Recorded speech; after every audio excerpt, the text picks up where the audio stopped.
All right, now joining us, Chardo Richardson. He is running in the 7th District of Florida. It is a very close race. The incumbent is Blue Dog Democrat Stephanie Murphy. Chardo, welcome to the Young Turks. Thank you, brother. How are you? Good to see you. I'm told by the Democrats, Blue Dogs are great. They allow us to keep the House. But if you were to win, wouldn't you also allow us to keep the House? or win the House? Yes, absolutely. That's a correct statement, yes. So what makes Stephanie Murphy a blue dog? What is she conservative on? Well, as far as conservative on, she's a conservative on immigration, that's for sure. She voted in favor of HR 3004, which isn't conservative by any stretch of the imagination. This bill is going to create at least 9 new federal prisons, and we're going to spend billions of dollars over the next 30 years incarcerating immigrants and undocumented individuals. So, I mean, if that's conservative, I don't think that's the definition of conservative, to say the least. Anything that expands mass incarceration, which is the worst human rights violation in this world, is not by any stretch conservative. We're spending billions on incarcerating people for nonviolent crimes, and that's just one issue. I mean, you can turn to healthcare. Medicare for all is the way we need to go. It's going to save us money. It's definitely better for the people. It's morally right to do because we have to take care of Americans, and everyone deserves health care, but she's not for that. She calls it an impossibility. I don't believe anything's impossible in my book. Well, yeah, it's impossible if Democrats keep voting against it. But if we have a progressive Democrat in that district, maybe all of a sudden it just got way more possible. It's funny how for corporate Democrats, anything that their donors don't want, all of a sudden are impossible. Yeah, and anything that their donors do want, like more war, all of a sudden very possible, right? Mm-hmm. All of a sudden we can find a couple of $1 trillion for war. Mm-hmm. So, Chardo, I want to talk about your background a little bit. Tell us what you did before running in this race. Well, I was in the military for nearly 12 years. I'm from Mississippi. After high school, I joined the military where I served for nearly 12 years, fought in Iraq and Afghanistan, 4 tours total.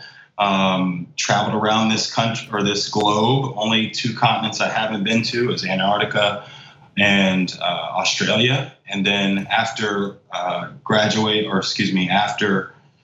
the military, I decided to go to law school and continue my service. After graduating law school, I became my own advocate in a sense. I started digging into this mass incarceration. While I was in law school, I worked on wrongful convictions, and I did felony juvenile interviews. I did felony interviews with adults, and I slowly started to learn that the problem was not necessarily wrongful convictions. It was more so this whole war on drugs and mass incarceration itself. So I was a lone wolf calling, federal agencies trying to get numbers and statistics, and I reached out to the ACLU of Central Florida, which is over 4 counties, and they elected me their president shortly thereafter. So I went to fight there, and that's how I got here. Currently now I work as a director for a teachers union in Seminole County, which is in my district, and I enjoy it. Yeah, there's this common theme that we see tonight as we're interviewing a lot of the Just Democrats. First of all, not politicians, certainly not lobbyists, not beholden to lobbyists, but teachers, veterans, and a couple of lawyers, and you've actually got all of them put together in one. And it was really impressive how you rose up the ranks and became the president of the ACLU in Central Florida right out of the gate. What I love about your story, Chardo, is the same thing that you get from Allison Hartson in California, Paula Jean in Swearengin in West Virginia, which is that you care. Like you wanted to actually solve an issue. For Allison, it was, hey, wait, what's wrong with my schools? There's something wrong here, and I want to find out what it is and begin to fix it. And for you, the mass incarceration is something that drove you, and you wanted to fix it. You wanted to see first what was wrong, and then figuring out how to fix it. And it's interesting that you thought maybe it was a lot of people who were wrongly convicted, and then you realized, no, this was the purpose. Mass incarceration was the purpose, not the problem, unfortunately, for the people in charge. So now, again, when you talk about ending mass incarceration and private prisons and ending the war on drugs, a lot of the Democratic establishment will tell you, wait, we can't do that now. You've got to wait a couple of decades and then we'll reconsider. What's your take on that, Chardo? That's false. That's false. There is nothing we need to wait for. Right now is our time to correct this ship. Remember that America is a young country. We are young compared to many countries. And right now, our politicians aren't serving the people. If we're locking up so many millions of people, that's a human rights violation, especially for nonviolent crimes. No one's saying, I'm not saying here that we shouldn't have prisons. I'm not saying that people shouldn't pay their debts to society. But what I'm saying is, instead of just locking away people and destroying not only their lives, but their families' lives, the community lives, and American lives, because it costs us a pretty penny. So it costs us roughly $30,000 a year to keep someone in prison. That's more than most people make in a year, which is why we need to raise the minimum wage. But I'm staying here because I'm very passionate about a number of these issues. But the issue, the mass incarceration is just the start of it. There's so many more issues that we need to fix in this country. And right now is the time to do it. Democrats, we can't say, oh, we need to wait. We need to wait. How long are we going to wait? We've been waiting. It's the waiting is over. We need to solve these issues now for my children, your children, our children's children. Because if we don't, then in another 10 years, when we have close to 10 million people in prison, they're going to say the same thing. Oh, we can't do it now. We need to solve it. And since I'm talking about this, there's something very important that I want to mention. And that is that Democrats need to stand for something. We need warriors in our Congress. We don't need people that are towing the middle line and trying to appease everyone.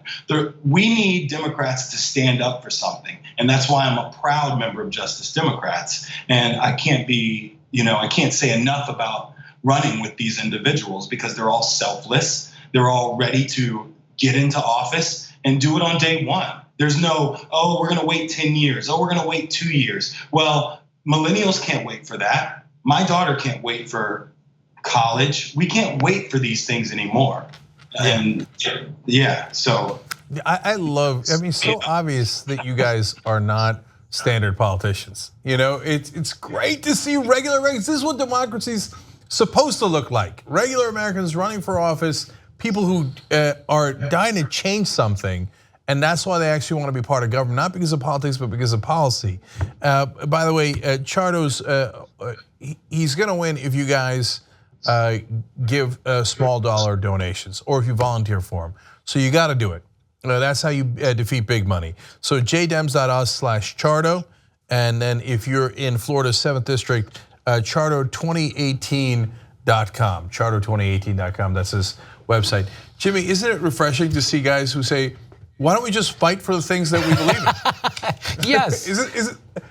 Doesn't that tell you something about the sorry state of the Democratic Party? That they don't fight for anything. Yeah. Yes, that tells you a lot about it.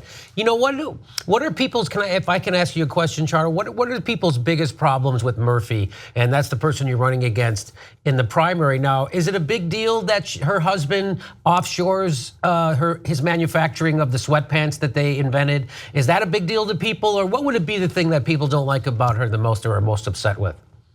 Well, I haven't heard much about that out here. It's not necessarily that. What I see is very interesting is people think, I did a speech at the Seminole Democratic Party, and they were one of the first to invite me in, and I was really excited about that. I knew a few people in the room that I'd worked with and worked on things with, like restoring the restoration of rights here in Florida, that we're working so diligently to get felons enfranchisement. We have a real problem here in Florida. But one of the things that was very interesting when I did this talk, and people still say it to this day, is what's the difference between you two? They don't understand. They think she's progressive, where she clearly claims to be a centrist. She clearly stays in the middle. And so she voted yes on HR 3004, but there was another bill right behind it that she voted no on, which was another immigration bill. And it struck me as, are you standing for immigrants or are you not? Or are you just playing the middle because you think you're going to get a Republican vote? Well, let me tell you what wins elections. You make people show up. People show up. When the Democratic Party has something to show up for, they're going to show up. So I think that a lot of people want Medicare for all, and she's not for it. I think that that's probably the biggest hook right now that I'm learning. But as far as what they're saying is bad about her, it has to be probably Medicare for all, and that she's staying in the middle and not really standing up for Democrats. Yeah, I don't know her position on some of the other issues. Is she for a $15 minimum wage? She's for raising the minimum wage. I've looked into it. I don't know that she's for the 15, but she's for raising it. And that wasn't until I announced my candidacy that she even signed on to that. So, okay. See, look, guys, $10. No qualms about it. So two things about that, right? One is already just Democrats are making a difference. So as soon as Alexandria Ocasio-Cortez announces in New York, Crowley says, I'm for Medicare for all. And then Chardo Richardson announces in Florida 7th District, and all of a sudden Stephanie Murphy's like, I'm for a higher wage. Yeah, sure, higher minimum wage. That's what I meant, right? And what does higher minimum wage mean? That means I don't want to commit. That means I'm not really for 15, and I'm not sure I even want to say 12. I got to go check with my donors. But who are corporations, and the wealthy, by the way. Yes. All right, Chardo, we got to go, but we're going to keep on checking in with your campaign throughout the race here. When is the primary? We're in August, so we've got a little time. Okay. So Chardo, I love it. Give me one more policy that you care about. Obviously, mass incarceration, it's got to go. We talked about it earlier in the show. It's people working for $1 a day. $1 a day. They're being forced to do that in prisons. That's slave labor. I can't believe that we have in America, and I can't believe that people who call themselves Democrats are not outraged by that. And so I get your passion on that. Medicare for all, $15. What's another top issue for you? Oh man, if you're going to make me choose, I'm going to have to go with. I'm going to pick two, but I'm going to pick one and stick to it. Definitely renewable energy. We could use that. It solves a lot of problems, but college for all and debt-free tuition is hugely important. In my district alone, we have, in Seminole County, which makes up a large majority of my district. I also have some parts of Orlando and Orange, but we have a 98% graduation rate in Seminole County. Really? That means that the teachers of Seminole County and the education support personnel are rocking it at getting these kids graduated. We have a 30% graduation rate of college. So some of those individuals aren't even going to college because they can't afford it. I can't tell you how many times when I was in law school, young adults, whatever you want to call them, would come to me and ask me if it was even worth it. We shouldn't be making decisions on our future based on whether or not we can afford this exorbitant amount of debt that we're going to be saddled with, basically buying a home. We need a debt-free system where people can go to college and trade schools. And we also, in my opinion, need to refinance our student loans themselves. That's a whole nother mess where the government can't even collect on their debts that the school loans that they're putting out, the financial aid. So it would definitely be college for all and making it fair. I love that's an amazing stat. 98% graduation rate in high school, 30. which is amazing, or to begin with, and then only 30% graduating from college. You know why? Part of the reason is they can't afford it. Yeah, they can't afford it, and that's all those kids in your district who could have had a chance at a bigger career, better career, that were thwarted because of big money in politics that is stopping progress. We could easily do college for all for 5% of the cost of the Iraq war, or even just what they increased in defense spending recently. Not the defense spending overall, the increase in defense spending. All right, hopefully, we're gonna check in on your race throughout, chardo2018.com. Donate now at jdems.us/chardo, but hopefully a year from now you come back on and it's Congressman Richardson representing your district. It will be, sir. Thank you. All right, great. Thank you, Chardo.